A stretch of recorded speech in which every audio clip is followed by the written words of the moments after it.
Bonjour, et si l'éducation devenait une histoire d'extase éducative? Imaginez un monde où l'innovation éducative cesserait d'être une nébuleuse ou de faire peur pour devenir une source d'enrichissement tout au long de la vie. Fini les injonctions, les frustrations ou les impuissances. Ici, on met en voie des expériences qui permettent une vision de l'éducation à 360 degrés. Ce qui nous questionne, nous interpelle et nous enthousiasme. Bienvenue dans Extase éducative, le podcast pour soutenir les transitions et le changement en s'extasiant. Donc bonjour à tous, bienvenue dans ce nouvel épisode d'Extase éducative. Aujourd'hui, je reçois Julien Lecomte. Bonjour Julien. Bonjour Hélène. Donc je suis ravie de te recevoir dans cet épisode. On va parler nuances aujourd'hui, entre autres. Donc je veux bien que tu te présentes. Tu es formateur, tu fais plein de choses en fait. Donc je te laisse te présenter à ta manière. Oui, merci. Alors, en fait, effectivement, je suis formateur depuis 2010 maintenant. Je travaille à l'Université de Paix, qui est une association en Belgique qui fait de la gestion de conflits, qui donne des formations en gestion de conflits. Donc, notre objet social est de prévenir la violence avec le dialogue, donc à travers des outils et des techniques de communication notamment. Par ailleurs, moi, à la base, j'ai étudié la communication et j'ai fait l'enseignement également. Donc, j'ai une formation de base en tant que prof de communication, de sciences sociales, mais je me suis aiguillé vers la formation. Je partage également avec toi, Hélène, le travail dans le domaine de l'éducation média ou l'EMI, l'éducation média et à l'information, domaine duquel je me suis un petit peu éloigné, mais qui continue en trame de fond à colorer mon parcours, on va dire. Donc un parcours très varié, je pense que c'est ce qui fait toute la richesse et qui apporte du coup beaucoup de nuances à tes propos. Donc tu es l'auteur d'un livre qui s'appelle Nuance, la puissance du dialogue. Donc pourquoi ce thème dans un Eh livre? bien, ça faisait plusieurs années, en fait, finalement, mon travail a des points de convergence et notamment plusieurs années que je m'interrogeais à la fois sur la place de la nuance, alors sans le formuler comme tel, mais la place de la nuance dans le débat public, donc, notamment à la télévision, dans les médias dits traditionnels, dans la presse, et à la fois sur les médias sociaux, sur les plateformes, pour ne pas les citer, Facebook, Instagram, Twitter, devenu X. Donc déjà, en fait, dans les années 2015, 2016, 2017, j'ai écrit des articles sur l'importance de la décentration dans le dialogue, donc le fait de pouvoir accueillir la perspective de l'autre, au niveau de l'épistémologie, puisque je m'intéresse énormément à la philosophie et que ça fait partie de ma formation. Je me disais, mais comment finalement parvenir à des perspectives partagées qui soient plus riches? Finalement, un regard sur le monde qui soit à la fois au service de la vérité et à la fois au service d'une action engagée. Donc voilà, tout des points de convergence. Alors en 2020, j'ai écrit un article qui se voulait être une sorte de plaidoyer. Je l'ai appelé Pour la nuance.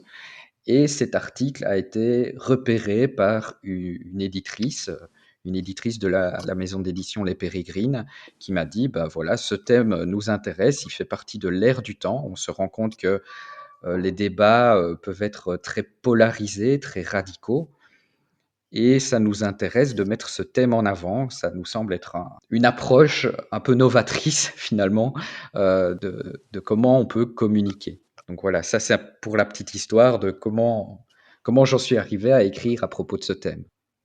Ouais, tu travailles donc à la fois sur les médias. Tu as effectivement tenu un blog hyper riche, Philomédia, qui reste d'une pertinence. Certains articles, voilà, commencent effectivement à dater un petit peu d'une dizaine d'années, comme tu l'as dit. Pour autant, on a l'impression qu'ils pourraient être écrits aujourd'hui. Je suis allée en revisiter quelques-uns. Je me dis, ouais, la même. On reprend les mêmes et on recommence. Et en même temps, tu l'as dit, tu travailles pour l'université de paix. Donc finalement, la nuance, elle semble être à la croisée aussi de ces deux activités. Je me trompe? Non, non, tu ne te trompes pas tout à fait, puisque, en fait, l'université de paix, c'est le dialogue, en fait. Au fondement de l'université de paix, on a ce que le fondateur, Dominique Pire, prix Nobel de la paix en 58, appelait le dialogue fraternel.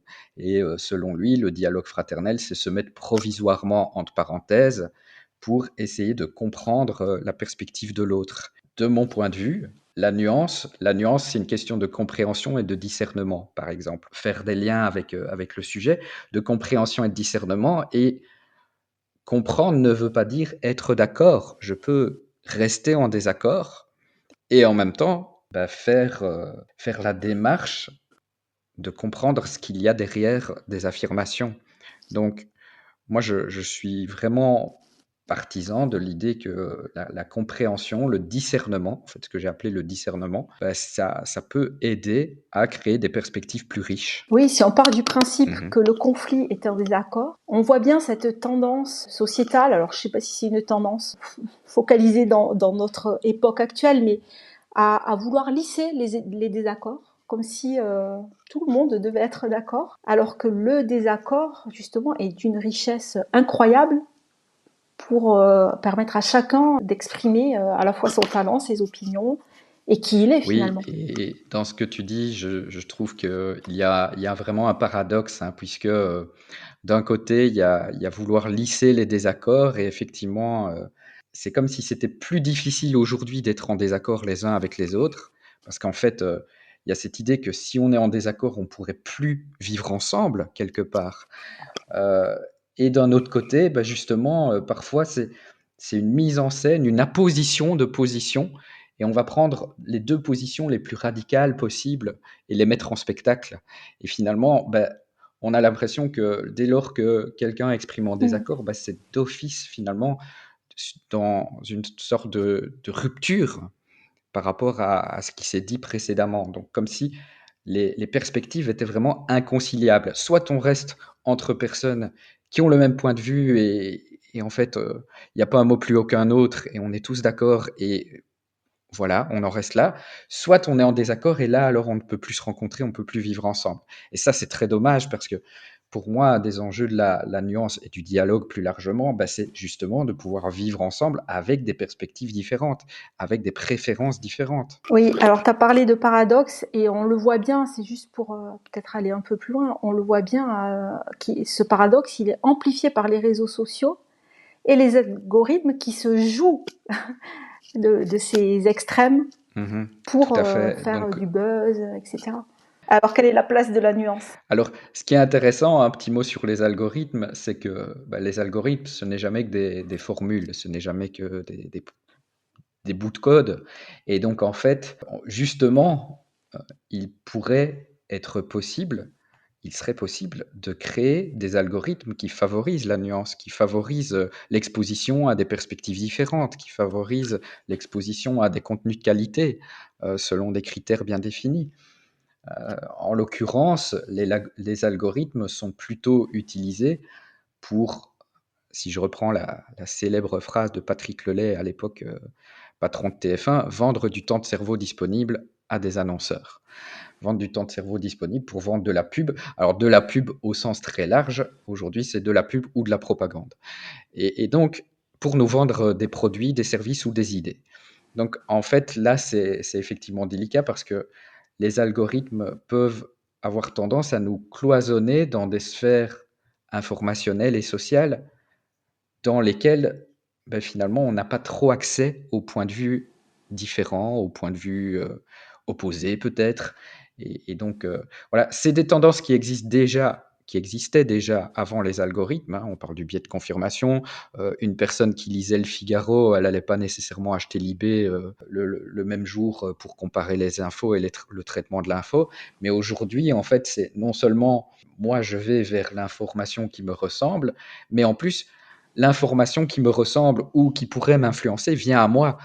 C'est ça les algorithmes, c'est finalement il y a un pré-tri, il y a une présélection des contenus auxquels nous sommes confrontés. Voilà. Et il y a des thèmes qui sont mis en avant dans ces algorithmes qui ont une influence certaine. On peut le mesurer aujourd'hui, voilà. Dans ton livre, tu en parles bien de cet aspect immédiateté et des émotions que ça nous crée, que ça crée en nous, et en même temps à quel point ça vient répondre souvent à ce besoin qu'on a d'être reconnu, entendu. Donc ça vient nous réconforter justement là-dedans. un peu comme un doudou finalement. Et le risque, tu parles des risques liés à ça, notamment par rapport au jugement moral. Tu peux nous en dire un peu plus? Oui, bah là, je me base notamment sur un auteur qui s'appelle Ruven Augien, un philosophe français exceptionnel, contemporain, décédé il y a pas si longtemps que ça, euh, qui parle de la panique morale, en fait, qui nous dit, des paniques morales d'ailleurs, il nous dit, mais en fait, il y a une propension sociale à juger moralement les personnes ou les catégories de personnes qui ne fonctionnent pas comme nous. Et en fait, il invite à considérer finalement que la morale, à la base, c'est l'idée qu'il ne faut pas nuire aux autres. Il faut faire attention aux conséquences de nos actes et en gros, pas nuire aux autres. Mais qu'au-delà de ça, à partir du moment où on juge des pratiques, des modes de vie qui sont différents des nôtres, eh bien, souvent, on est dans de la panique morale. Des paniques morales qui peuvent être, mais on a toujours fait comme ça, donc pourquoi est-ce qu'on ferait autrement? Quelles sont donc ces nouvelles pratiques amoureuses, ces nouvelles pratiques de genre, ces nouvelles pratiques, je ne sais pas moi, de consommation de musique ou justement, bah, tiens, l'intelligence artificielle, l'essor des intelligences artificielles. Alors personnellement, ça m'inquiète parce que je me demande quelle direction ça va prendre, mais il est trop tôt encore pour dire que l'intelligence artificielle va pervertir la jeunesse et que le monde va être sans dessus dessous à cause des intelligences artificielles. Il faut voir. Maintenant, c'est clair, je peux mettre une pièce ma petite pièce, à mon avis, c'est clair que l'intelligence artificielle aujourd'hui va encore beaucoup, beaucoup se transformer et que très certainement, il y a des entreprises, des partis politiques et autres qui vont en faire également des outils au service de leurs idées, de leurs produits, de leurs services. Ben, on parle de tout ça dans l'épisode précédent. Donc, j'invite les auditeurs, les personnes qui vont nous écouter à écouter cet épisode juste avant le tien. Bon, ok, tu nous as posé le cadre de cette panique morale et on voit bien à quel point la nuance nous demande de quitter notre réactivité émotionnelle. Mais Julien, concrètement, on fait Tout à comment? fait, tu as raison. Soyons un Alors, peu pragmatiques moi, aussi. justement, alors c'est l'occasion pour moi de dire que ce livre, j'ai tâché de l'écrire comme un témoignage quelque part. Comment moi j'essaie de le faire au quotidien. Et non pas comme si c'était un ouvrage donneur de leçons, comme si je détenais une recette pour être nuancé et qu'en plus il fallait le faire tout le temps. Alors, le point d'exclamation dans le titre, qui ne se voit pas dans le podcast, mais c'est nuance, point d'exclamation. Ça illustre parfaitement ce que tu es en train d'expliquer là. Ouais, ouais, ouais, ouais, ouais. Et en fait, c'était une discussion avec mes éditrices, puisque un des titres qui allait été mis de côté, c'était Nuançons-nous. Bon, c'était un petit néologisme, donc c'était peut-être moins joli, enfin je ne sais pas. Mais en tout cas, justement, le pari a été de jouer sur cette contradiction apparente, nuance, point d'exclamation. J'imagine la personne qui dit nuance en me pointant du doigt euh, et qui en fait invite surtout les autres à se nuancer et qui elle-même ne s'applique peut-être pas cette, euh, cet effort. Alors comment faire? Ben, je pense que les émotions, tu parles de quitter la réactivité émotionnelle brute. Je pense que justement, les émotions, il ne s'agit pas de les mettre au placard. Il s'agit de les prendre en considération chez moi et chez autrui. Et donc de prendre en compte que dès lors qu'une personne se fâche, dès lors qu'une personne tient des propos en haussant la voix, eh ben, peut-être qu'il y a quelque chose derrière qui est important pour elle. Peut-être qu'il y a un vécu que je peux rejoindre. Et donc, peut-être qu'elle dit des propos avec lesquels je suis en parfait désaccord, et qu'en même temps, rien ne m'empêche de lui demander, ben, qu'est-ce que ça te fait en fait? Et est-ce que tu peux m'expliquer en quoi ça t'énerve?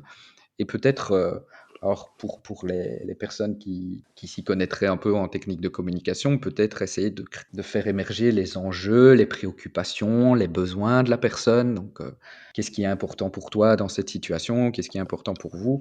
Donc, il y a techniques de dialogue et en même temps, justement, qui font la part belle à la question des émotions, à la question des vécus personnels. Mais il s'agit plus de subir une émotion et de réagir, pardon, avec sur base de cette émotion dans une réactivité que je nommerais brute, voire brutale, mais de vraiment se servir de ces émotions pour essayer de se comprendre, en fait. Moi, il y a 3 verbes que j'associe à la nuance, c'est se rencontrer, écouter, comprendre et discerner. Voilà. Donc, à partir du moment où on se rencontre, qu'on dialogue, qu'on s'écoute, à partir du moment où on tâche de comprendre et à partir du moment où on met du discernement, en fait, on n'est plus, selon moi, dans la réactivité émotionnelle brute. On est dans quelque chose qui construit une perspective qui est à la fois la mienne peut-être en mieux, parce que j'aurais pris le temps peut-être de décanter aussi pour moi-même. Moi, je dis toujours dans mes formations sur l'écoute que l'écoute, c'est un outil fondamental parce que je peux également la tourner vers moi et je peux essayer de comprendre finalement ce qui est en train de se jouer en moi lorsque je suis réagi, lorsque je suis énervé, lorsque je suis triste, lorsque j'ai peur. C'est tellement important ce que tu dis parce que on en revient à un des thèmes qu'on aime beaucoup tous les deux, l'éducation à la relation. Et on voit bien que là, l'éducation est rentrée en relation à toute sa place, puisque de toute façon, on ne peut pas ne pas être en relation. Alors autant y rentrer de la manière dont tu décris, avec beaucoup de nuances, avec de l'écoute, de la compréhension et du discernement. Je pense qu'on a une bonne feuille de route. Et en même temps, ça a un côté très rassurant je trouve, en termes de ressenti là, en t'écoutant, de pas se laisser déborder par tout ce qu'on peut entendre, écouter, et juste à être dans l'accueil et effectivement d'aller observer ce que ça nous fait avant de surenchérir et de partir tous azimuts. Oui. Alors, tant mieux si ça a un côté rassurant. Moi, je dois avouer que j'y arrive pas toujours. Il y a de nombreuses fois où je dois me couper, par exemple, ne serait-ce que de l'information, des actualités quotidiennes, et cetera, parce que justement, je me rends compte que ça m'affecte trop et je pense être loin d'être le seul. Et en même temps, effectivement, c'est une manière déjà de faire peut-être un pas de côté. Par rapport à l'éducation à la relation, en fait, si je prends, face négative, face ce qu'on veut éviter, en fait, on veut éviter la violence. Et qu'est-ce qui fait qu'on tape en général? C'est que, il y a des émotions beaucoup trop intenses qu'on ne sait pas canaliser et qu'on dirige vers autrui. Le dialogue, il peut être mis en place à partir du moment où, finalement, le climat est suffisamment apaisé pour ça. Et donc, à partir du moment où je sens que le dialogue n'est plus possible, ou un enfant, puisqu'on parle d'éducation, un enfant sent que le dialogue n'est plus possible, et où il sent qu'en fait, il est à 2 doigts de frapper, en fait, la première chose, c'est de se dire: «Stop». Là, juste la première chose, c'est: «Je me protège, je protège autrui et en fait, stop, je fais un pas de côté».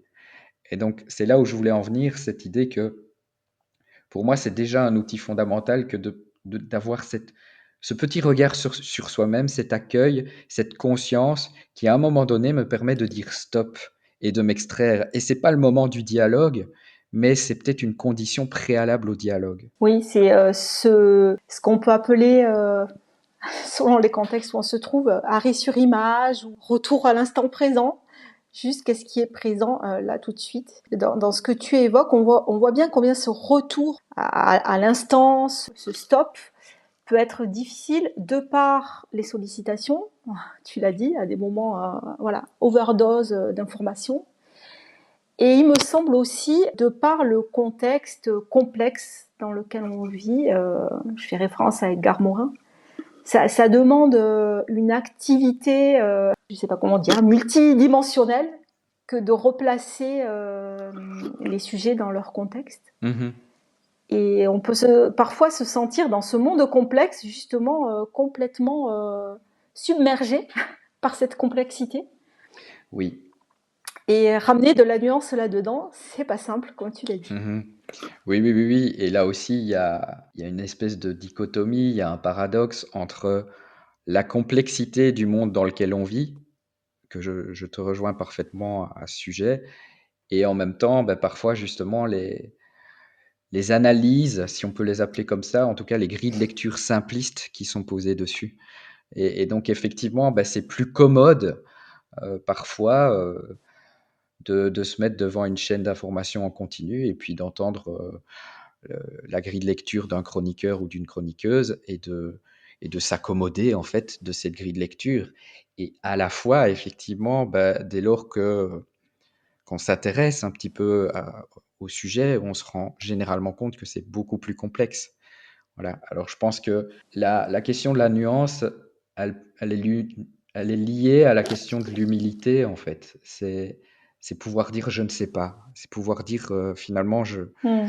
j'ai pas les cartes en main pour pouvoir me positionner de façon tranchée.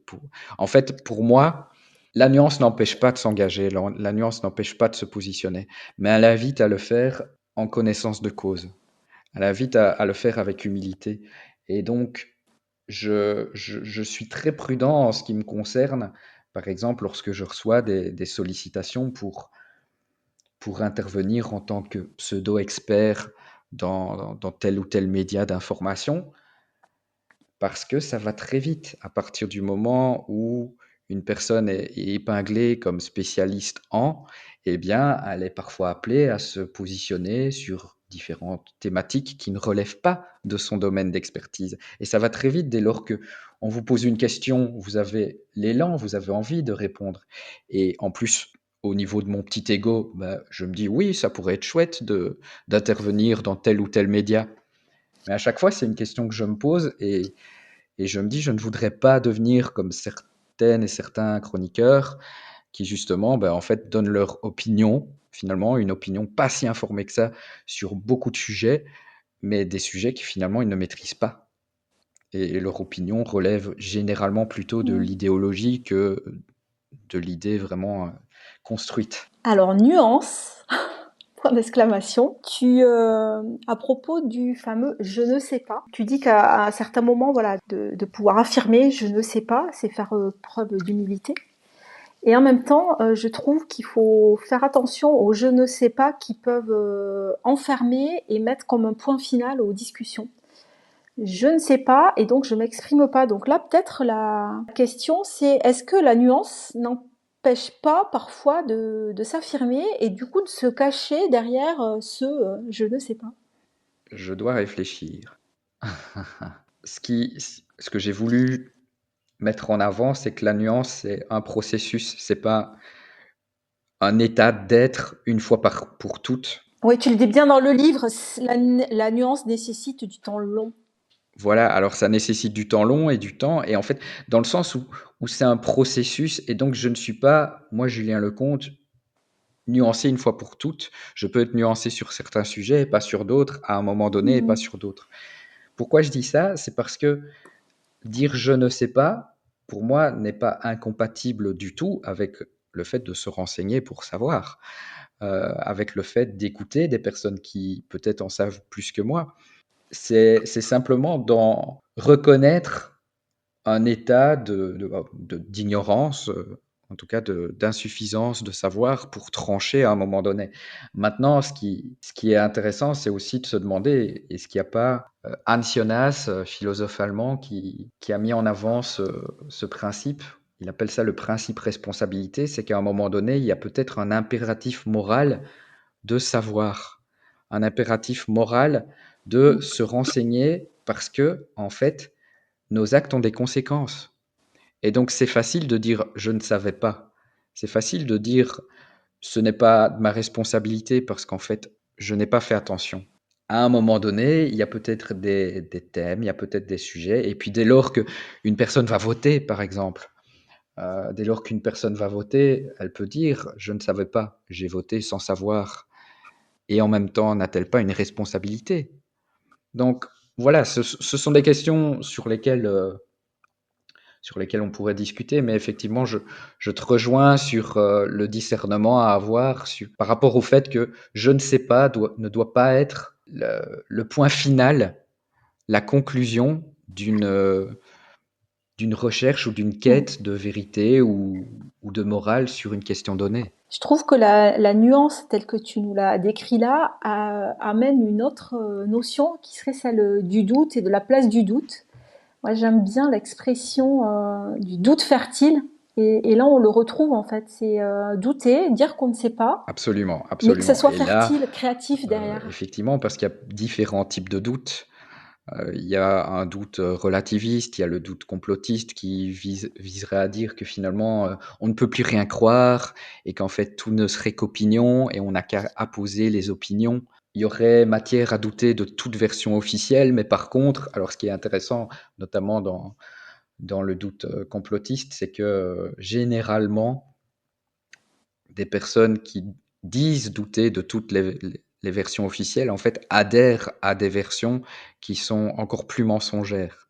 Donc, sans remettre en cause le bien fondé des thèses qu'ils remettent en cause, eh bien, en fait, ils adhèrent à des thèses qui sont manifestement fausses. Donc, déjà, douter de tout, ce n'est pas possible. Mais revendiquer ce doute qui finalement est juste dans l'opposition, dans la destruction, et qui n'est pas fondé sur des critères, pas fondé sur une analyse rationnelle, ben, effectivement, pour moi, ça a peu de sens. Le relativisme absolu a peu de sens. Par contre, effectivement, douter de façon fertile, comme tu le dis, c'est se demander quelle est la pertinence de mon point de vue et comment je peux le mettre à l'épreuve.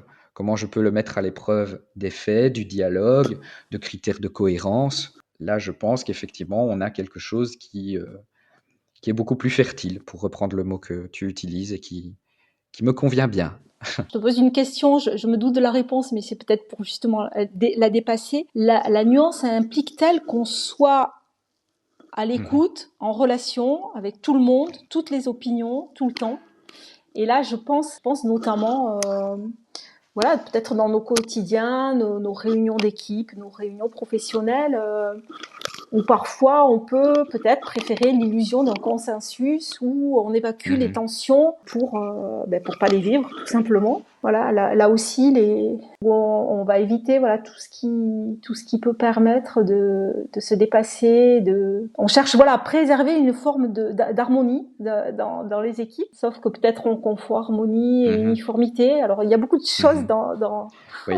dans cette question. Alors, On va voir qu'est-ce que tu en fais. pour moi, il y a des limites au dialogue et à l'écoute. Et à la fois, dans les situations que tu me décris, bah, peut-être qu'on gagnerait à ce qu'il y ait plus de dialogue et plus d'écoute et plus de prise en compte de la diversité. Moi, ce qui m'intéresse notamment, bah, c'est la question de la place que l'on peut donner aux perspectives minoritaires, parce qu'on vit dans des sociétés, dans des systèmes politiques qui font la part belle à la majorité. Et c'est très bien pour décider d'un vivre ensemble en commun. Et à la fois, bah, comment est-ce qu'on peut intégrer les minorités dans les perspectives sociales, groupales, institutionnelles, organisationnelles. Ça, c'est une chose. Moi, je pense que c'est important de se protéger à partir du moment où je suis dans une relation qui pourrait être toxique, en tout cas dysfonctionnelle, voire violente. J'ai retiré une phrase que mes éditrices retrouvaient inélégante de mon livre. C'était faut-il faire preuve de nuance lorsque l'on a un flingue sur la tempe. Voilà, elle l'a trouvée inélégante, mais je trouvais qu'elle disait bien ce qu'elle voulait dire, c'est-à-dire que il y a certaines situations, moi je suis qui pour dire à une personne qui est opprimée, qui est victime de violence, qu'en fait c'est le moment pour elle de faire preuve de nuance. Je pense qu'à certains moments, c'est important de pouvoir avant tout se protéger et quitte à couper la relation, quitte à couper le dialogue, quitte à être en retrait. Dans certaines équipes de travail, c'est effectivement peut-être plus confortable que, de vivre dans une petite cage dorée dans laquelle, en façade, tout le monde a la même opinion, tout le monde est d'accord et on ne parle surtout pas des conflits. Là aussi, qui suis-je pour venir dire aux donc je pense qu'il y a à gagner et à perdre et si la nuance est discernement, ben, elle est aussi discernement à propos d'elle-même et donc quand faut-il faire preuve de nuance? Eh ben, c'est une question qui peut pas être tranchée si facilement que ça. Pour moi, parfois le fait de se dire, ben, vaut peut-être pas mieux en parler maintenant, vaut peut-être pas mieux parler dans ce contexte, vaut peut-être pas mieux dire mon opinion à tel moment, bah, c'est une question de discernement. Et donc peut-être que je fais preuve de nuance en gardant le silence. Se protéger, se tolérer. Voilà, je pense que en lien avec la question des paniques morales, il y a une espèce de présupposé à la démarche de la nuance, c'est-à-dire que l'invitation est de le faire dans un contexte de tolérance mutuelle, de tolérance réciproque. Et donc à partir du moment où je suis face à une personne qui manifestement, alors une personne ou un système qui manifestement, en fait, ce qu'elle cherche, c'est à museler les voix dissidentes, ben, en fait, là, la nuance n'est peut-être pas le levier principal sur lequel je vais m'appuyer pour agir. Ce sont un peu les limites du dialogue. Maintenant, effectivement, alors moi, à l'université de paix, j'interviens parfois dans des équipes où il y a des désaccords, enfin dans toutes les équipes, il y a des désaccords, et où on va parler de ces désaccords, et où on va réfléchir à propos de ces désaccords, et où on va essayer de transformer ces crises, finalement, ces moments de friction en opportunités et en solutions qui vont convenir aux différentes parties. Voilà, c'est tout l'enjeu, évidemment. Ouais, c'est ça. On le répète, le désaccord. Je crois que c'est le mot chinois qui est en deux Mhm, parties, qui veut dire crise et tout à fait. opportunité. Donc, de ne pas oublier les deux sens. Et en même temps, tu le dis, la nuance, elle doit pas empêcher de s'affirmer. Retiens ce que tu as dit, c'est parfois ça demande ça de différer sa réaction. En tout cas, ce qu'on a à en dire. Ce que tu nous dis aussi, c'est que dans ton livre, tu le dis bien, la nuance. Et là, tu nous l'as redit. L'idée, c'est pas de chercher à convaincre, mais plutôt de dialoguer. Ça rejoint beaucoup aussi le message clair qui est porté par l'Université de paix. On en a parlé dans un épisode avec Stéphanie Morand. Peut-être dans le cadre de l'éducation notamment, comment est-ce qu'on peut imaginer impliquer la nuance là-dedans? Le message clair en lui-même porte des nuances, il me semble. Oui, oui, oui, oui, oui. Alors, bah, déjà parce que dans le livre sur la nuance, en fait, j'invite notamment à la prise en compte de la dimension émotionnelle et à la prise en compte des faits, à la prise en compte finalement de la réalité extérieure et donc acter qu'en fait on peut se mettre d'accord sur les faits et acter que le vécu émotionnel et ou des besoins, des préoccupations des différents protagonistes sont importants et donc pouvoir développer ce vocabulaire, développer finalement cette intelligence relationnelle, eh bien, ça fait partie des pistes qui, selon moi, permettent de se rejoindre. C'est-à-dire que je peux entendre une opinion politique à propos du chômage, ne pas être d'accord avec elle et néanmoins comprendre l'émotion de la personne qui est en train de dire ce avec quoi je ne suis pas d'accord. Peut-être qu'elle est fâchée, peut-être elle a un sentiment d'injustice, et donc en fait, elle est attentive à l'équité, elle est attentive à la justice, elle a peut-être un besoin de se sentir en sécurité par rapport à ses propres finances, à sa situation financière. Et donc tout ça, je peux l'entendre. Tout ça, je peux l'entendre à partir du moment où je suis ouvert au dialogue et à partir du moment, peut-être aussi, où la personne a appris à s'exprimer avec un message clair, à dire, en fait, ce qui me rend mécontent, et au lieu de faire des généralités, en fait, revenir dans les faits, c'est d'observer que telle personne, mon voisin, ma voisine, obtient autant d'aide sociale, alors que moi, je me lève à 6 heures du matin et en fait, j'ai tel salaire et je dois rendre autant aux impôts. En fait, si ça, ce sont des faits, c'est indiscutable. Maintenant, je peux discuter en revanche de la généralité qu'il ferait ou qu'il ou elle ferait sur base de son expérience. Donc voilà, ça c'est effectivement, ça fait partie des manières. Maintenant, je pense qu'il y a aussi une lucidité parce qu'en gros, une difficulté de l'éducation relationnelle, c'est de pouvoir aussi traiter de thématiques sociales, de thématiques organisationnelles, de thématiques peut-être un peu plus politiques. Et donc, il y a une lucidité à avoir, et c'est là que c'est complémentaire avec l'éducation aux médias d'information, l'éducation aux médias et à l'information. C'est que montrer finalement que les contextes sociaux, on parlait tout à l'heure des algorithmes, bah, sont parfois plus ou moins propices au dialogue, à la rencontre, à la prise en compte de la diversité. Alors je pense que dans les classes, puisqu'il est question d'éducation, dans les classes aussi, la forme éducative a une importance. C'est-à-dire que le modèle magistral, transmissif, du sachant vers les apprenants, en fait, alors il a des avantages, hein. Moi, je pense que le cours magistral a des avantages et qu'il faut pas l'abandonner et le rejeter pour tout. Et à la fois, en fait, pouvoir susciter le dialogue, le questionnement chez les élèves, chez les apprenants, eh bien, ça fait aussi partie finalement de les initier à une culture du débat, une culture de la discussion qui se fasse dans le respect. Et je pense qu'en tant qu'enseignante et enseignant, eh bien, c'est moins parce que nous disons que parce que nous faisons que nous avons une influence sur les jeunes. On travaille par exemple, je fais une petite parenthèse, on travaille par exemple sur la question du harcèlement scolaire. En Belgique francophone, avec mes collègues à l'Université de Penn, nous prévenons et intervenons face au harcèlement scolaire. On constate que nos programmes éducatifs ont une efficacité et en même temps, en fait, il y a des lieux, il y a des endroits où les élèves nous interpellent et nous disent oui, on en a assez qu'on nous parle du harcèlement et en plus, dès lors que nous allons en parler avec les enseignants, eh ben, il y en a qui nous disent ah, c'est à vous de gérer. Et ils balaient notre requête d'un revers de la main. Et là, j'ai envie de dire, ben voilà, belle incohérence entre le discours porté qui est de dire le harcèlement est un phénomène important duquel la communauté éducative veut se charger et duquel nous faisons finalement de la propagande morale aux jeunes pour leur dire qu'ils doivent arrêter, que c'est pas bien, que machin.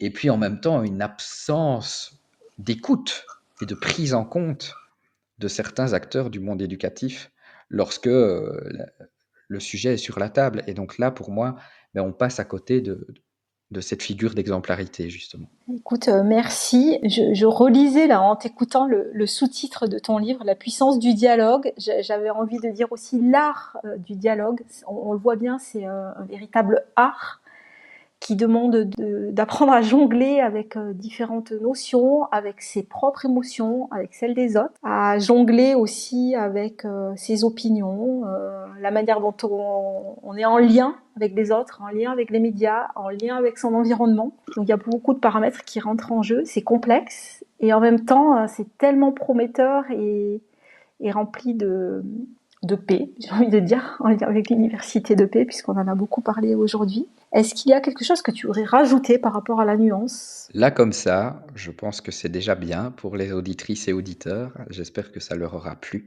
En tout cas, c'était très riche. Alors, une question pour terminer. Ce podcast s'appelle Extase éducative.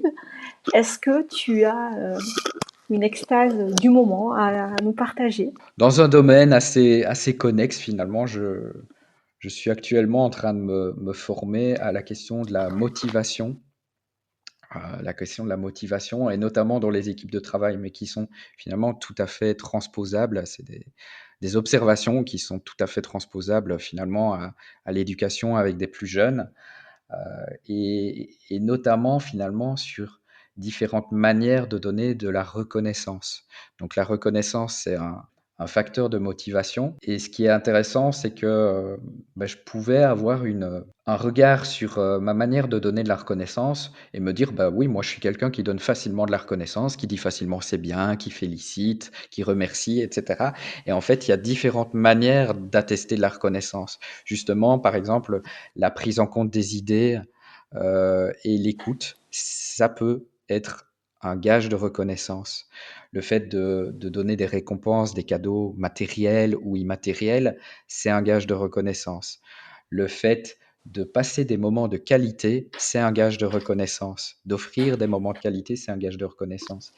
Et donc, ça, c'est pour moi quelque chose de très agréable à découvrir et à expérimenter parce que ça m'ouvre des perspectives. Donc voilà, si je devais identifier quelque chose, ce serait ce que j'ai appris à propos de la motivation et de la reconnaissance. Eh bien alors, ça a l'air passionnant. Ça donne envie en tout cas d'aller explorer.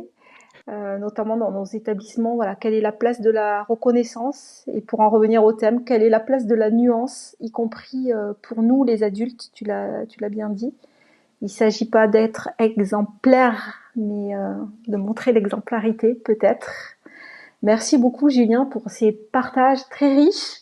Il y a beaucoup d'idées qui ont circulé. Évidemment, j'invite ceux qui nous écoutent à lire ton livre, Nuance, la puissance du dialogue, qu'on peut trouver sur le site de l'éditeur. Voilà, chez les Pérégrines, mais aussi dans toutes les librairies. En fait, il est possible de le commander. En général, il n'est pas en rayon parce que les rayons sont limités.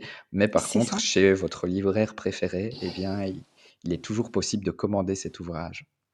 Et si on veut suivre un petit peu tes travaux, donc on a ton blog. Oui, philomédia.be, c'est là que je poste le plus régulièrement possible. Et si les personnes ont des questions, veulent te contacter, elles peuvent Il y a un te formulaire de trouver. contact via Très mon bien. site. Oui, tout à fait. Si vous voulez en savoir plus, en découvrir plus, n'hésitez pas aussi à nous poser des questions sous ce podcast. Si vous l'avez aimé, à laisser un commentaire, à laisser une note. Merci de nous avoir écoutés. Merci beaucoup Julien d'être venu nous parler avec nuance, de la nuance. Merci à toi et aux auditrices et aux auditeurs qui auront écouté jusqu'ici.